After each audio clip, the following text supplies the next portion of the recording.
পাহাড় সমুদ্র ঘেরা অপরূপ সৌন্দর্যের দেশ।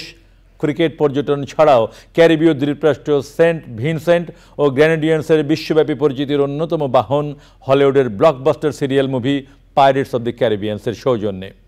বিশ্বজুড়ে আলোড়ন তোলা পাইরেটস অব ক্যারিবিয়ান্সের শুটিং হয়েছিল সেন্ট ভিনসেন্টের এক চোখ জুড়ানো বন্দরে। সেই শুটিং স্পট আজও সংরক্ষণ করে রাখা হয়েছে পর্যটকদের জন্য। পর্যটকরা পরিদর্শনে এসে স্মৃতিতাড়িত হন।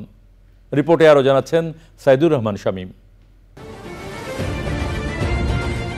পাহাড় সমুদ্র ঘেরা সেন্ট ভিনসেন্টের ওয়ালিলাবু ডিস্ট্রিক্টের একটি বন্দর পাইরেটস অফ ক্যারিবিয়ান্সের শুটিং স্পট হিসেবে খ্যাতি কুড়িয়েছে বিশ্বজুড়ে। ক্যারিবীয় দ্বীপে ১৬শ থেকে ১৭শ শতাব্দীর সময়কালে জলদস্যুতার উপর ভিত্তি করে চিত্রায়িত ৬ এপিসোডের এই থ্রিলার মুভিতে ক্যাপ্টেন জ্যাক স্প্যারো রূপী হলিউড অভিনেতা জনি ডেপ ও তার দলের কর্মকাণ্ড দর্শকদের আবেগ আক্রান্ত করে। Our tourist season is only 6 months.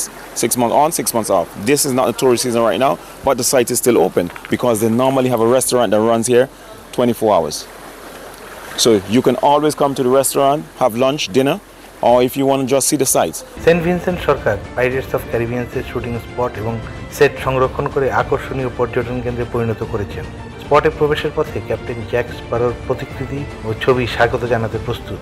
শত্রুকে ফাঁসির দড়ি কিংবা গিলোটিনে চড়ানোর মঞ্চ এখনও রয়ে গেছে। সমুদ্র অভিযানের জন্য ব্যবহার করা ক্যারিবীয় জলদস্যুদের বিশাল সমুদ্রগামী নৌকাটি এখন ডাঙায়। শুটিংয়ে ব্যবহৃত সামগ্রী স্মারক হিসেবে রাখা আছে সেই নৌকায়। সমুদ্র জুড়ে তাণ্ডব চালিয়ে নিজেদের আস্তানায় ফিরত জ্যাক স্প্যারো ও তার সঙ্গীরা। আস্তানায় সেই বন্দরের সৌন্দর্য আজও অম্লান।